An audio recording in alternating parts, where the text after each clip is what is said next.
Assalamualaikum warahmatullahi wabarakatuh. Shalom, Om Swastiastu, Namo Buddhaya, dan salam kebajikan.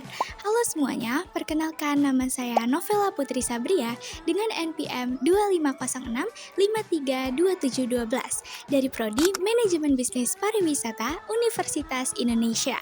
Dan pada kesempatan kali ini, saya akan melakukan wawancara langsung dengan pelaku industri kreatif, yaitu Visinema Pictures. Melalui video ini, saya akan menunjukkan kepada teman-teman semua agar kenal lebih dekat tentang industri kreatif, film, animasi, dan juga video. Siapa sih yang gak kenal sama film yang ini, dan juga ini? Film-film berkualitas dengan cerita yang kuat hasil dari sebuah rumah produksi film terkemuka di Indonesia yang didirikan oleh Angga Dwi Masa Songko. Sebelum kita masuk ke wawancaranya, yuk kita lihat bagaimana sih kondisi dari kantor Visinema Pictures. Ikuti perjalanan saya. Setelah melalui proses perizinan yang panjang, Visinema Pictures berhasil menjawab ketertarikan saya terhadap industri film, animasi, dan video. Sesaat sampai di kantor Visinema, saya dipandu dengan Mbak Ratih untuk room tour. Pada ruangan pertama, ini merupakan ruangan marketing dan juga periklanan. Ruang kerjanya sangat nyaman, bersih, dan juga luas, teman-teman. Selanjutnya, di sini terdapat recording studio yang biasa digunakan untuk rekam suara. Bukan hanya ruang kerja indoor loh, Visinema juga menyediakan fasilitas outdoor untuk para karyawan. Biasanya, kursi-kursi ini digunakan para karyawan untuk bersantai dan juga bertukar ide. FYI, saat ini kita masih ada di gedung A dan kita akan melanjutkan perjalanan ke gedung B. Ruangan selanjutnya adalah studio animasi dan DKV. Banyak sekali desain yang unik dan lucu loh. Setelah bertemu dengan animator yang keren, saya melanjutkan perjalanan ke gedung C dan banyak sekali fasilitas yang memadai. Nah, di ruangan yang terakhir merupakan salah satu yang paling luas, yaitu ruang kerja finance. Setelah saya selesai room tour, saya diarahkan menuju ruang meeting untuk bertemu dengan narasumber.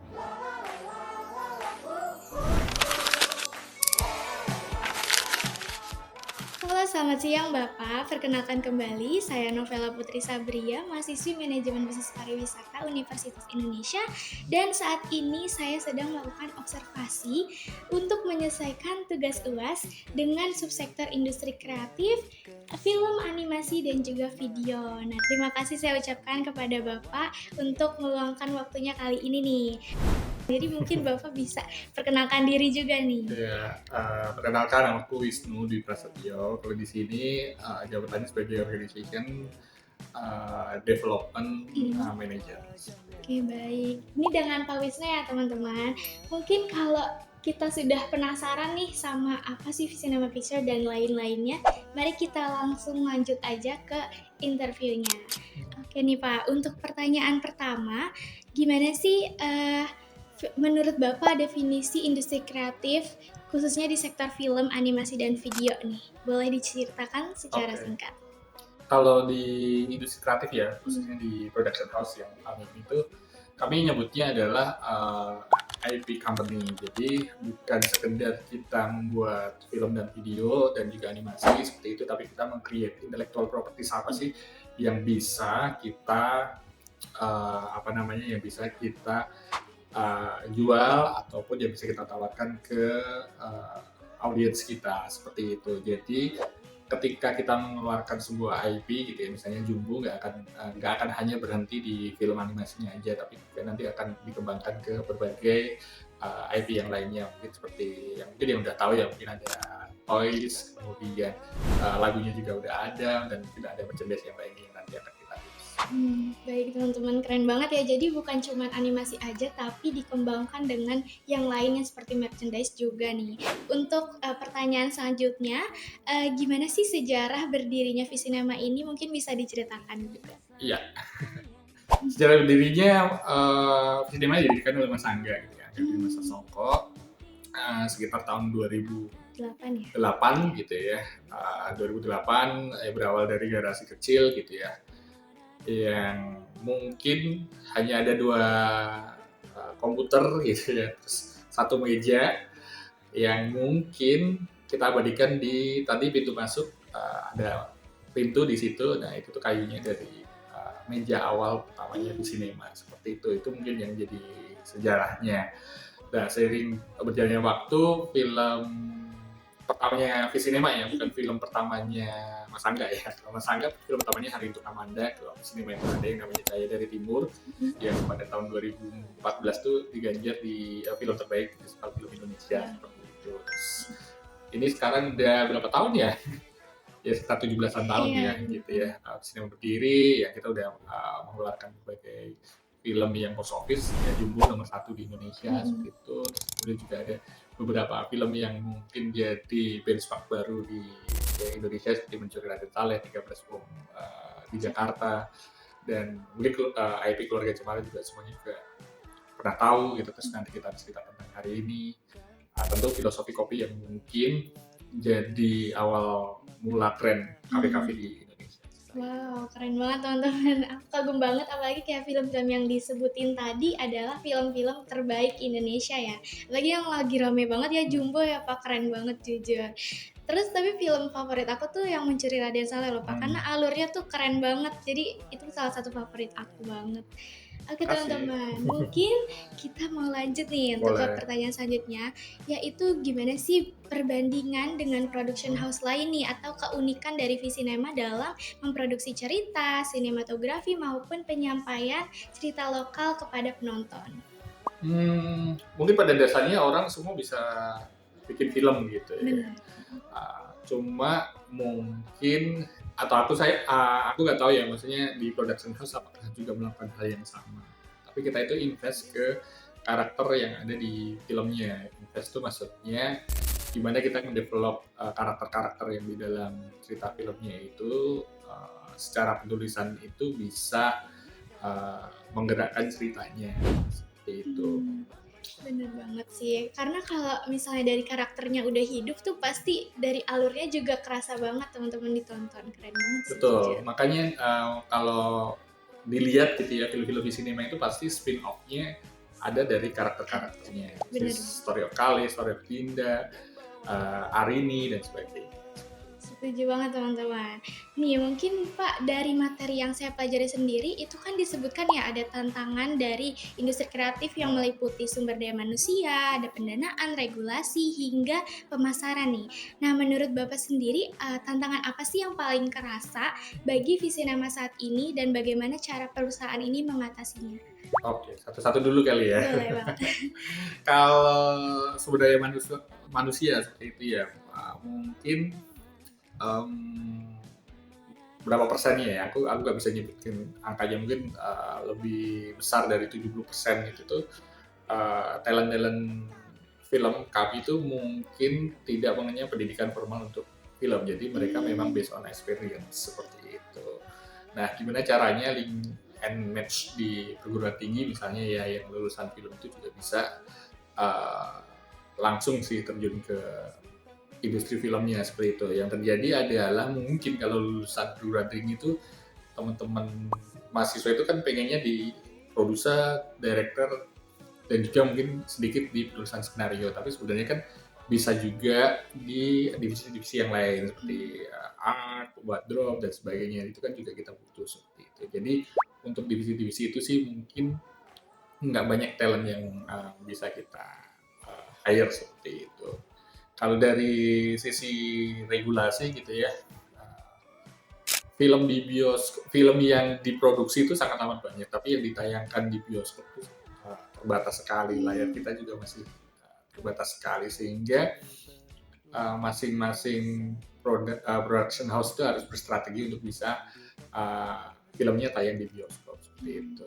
Mungkin beruntung buat Visinema masih diperhitungkan ya untuk ketika kita mengeluarkan film terus kemudian bioskop juga menyanggupinya seperti itu. Tapi untuk PH-PH yang baru berkembang gitu ya, mungkin itu jadi satu tantangan seperti itu sih.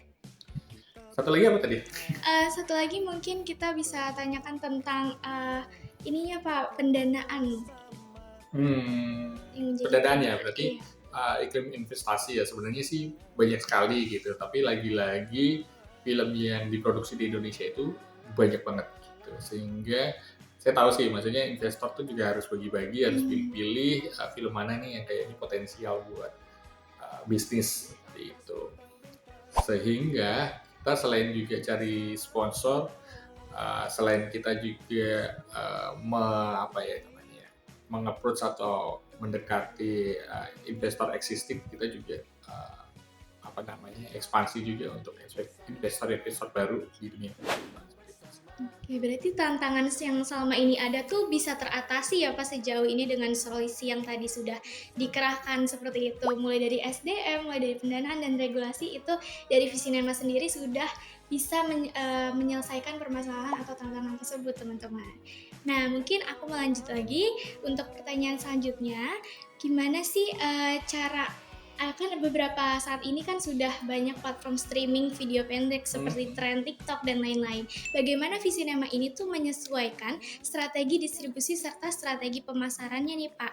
Nah, apakah tren video itu tuh ikut mempengaruhi cara Visinema membangun promosi atau dalam produksi secara kreativitas seperti itu bagaimana Pak? Oke, kalau secara kontennya ya, secara filmnya yang karena kita emang produksinya untuk teatrikal atau bioskop, memang yang kita pengen jual ke audiens itu adalah experience di dalam bioskopnya. Jadi mungkin kalau kita lihat di platform streaming dan juga video-video pendek dan media sosial, mungkin nggak akan kerasa experience-nya seperti itu.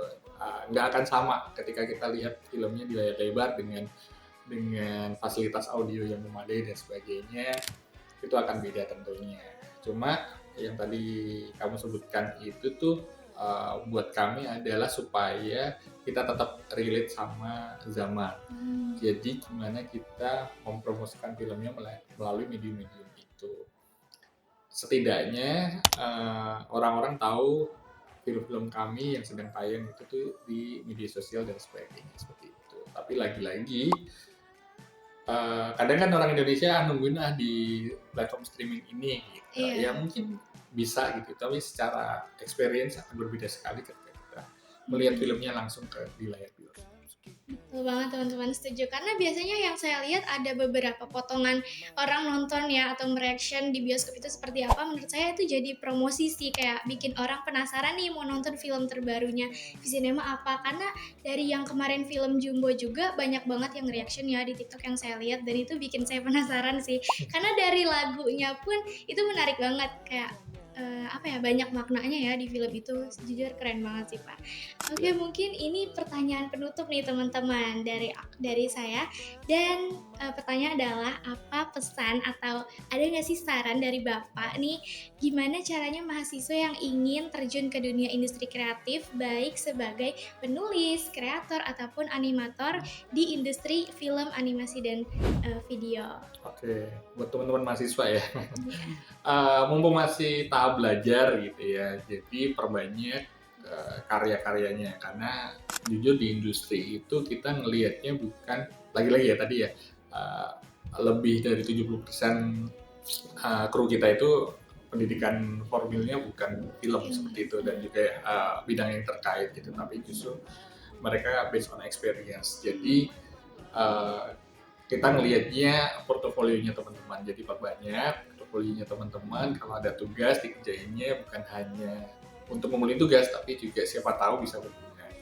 Contohnya di sini teman-teman ada produser gitu yang dari magang, oke, portofolionya ketika semasa kuliah juga oke, akhirnya kita angkat buat jadi karyawan di industri dan sekarang jadi produser yang mungkin terdengar. Salah satunya yang jadi produsernya. Keren banget teman-teman. Jadi tuh bukan cuman kayak tertarik aja nih, tapi kita tuh harus memperbanyak pengalaman serta belajar gitu ya. Jangan puas di satu atau beberapa pengalaman aja gitu, karena masih banyak yang bisa kita explore seperti itu Pak. Betul. Oke, mungkin nih terima kasih banyak dari saya atas waktu dan juga wawasannya yang tadi sudah Bapak berikan gitu ya, karena jawaban yang tadi tuh sudah membuka insight atau pengetahuan baru buat saya juga, dan mungkin buat teman-teman yang nonton nih tentunya sangat bermanfaat banget. Seperti itu Pak. Nah, itu dia teman-teman tentang tantangan, peluang dan juga dinamika industri kreatif di bidang film, animasi dan video. Mungkin saya salaman sama Bapak dulu nih. Terima kasih banyak ya Pak. Dari hasil wawancara yang telah kita saksikan bersama, dapat disimpulkan bahwa industri film, animasi, dan video bukan sekedar ruang hiburan, melainkan bagian penting dari ekosistem ekonomi kreatif Indonesia. Sebagai salah satu dari 17 subsektor ekonomi kreatif, industri ini memiliki peran strategis dalam menciptakan nilai ekonomi, membuka lapangan kerja, serta menjadi medium ekspresi budaya dan identitas bangsa. Industri film, animasi, dan video berada di persimpangan antara kreativitas, teknologi, dan pasar. Proses di dalamnya mencakup penciptaan ide, pengembangan cerita, produksi visual, hingga distribusi dan konsumsi oleh masyarakat. Hal ini menunjukkan bahwa subsektor ini tidak berdiri sendiri, melainkan saling terhubung dengan subsektor ekonomi kreatif lainnya, seperti musik, desain, periklanan, dan pariwisata. Di balik tantangannya, potensi industri film, animasi, dan video di Indonesia tetap sangat besar. Didorong oleh pertumbuhan platform digital, meningkatnya minat masyarakat terhadap konten visual, serta munculnya talenta-talenta muda kreatif, seperti yang ditunjukkan oleh Visinema Picture. Pengembangan intellectual property atau IP menjadi strategi penting untuk mengembangkan nilai ekonomi sekaligus nilai budaya yang berkelanjutan. Terima kasih telah menyaksikan video ini hingga akhir. Semoga video ini dapat memberikan insight baru tentang perjalanan dan perkembangan industri kreatif, khususnya melalui peran penting Visinema Pictures. Saya Novela Putri Sabria, pamit undur diri. Terima kasih. Assalamualaikum warahmatullahi wabarakatuh.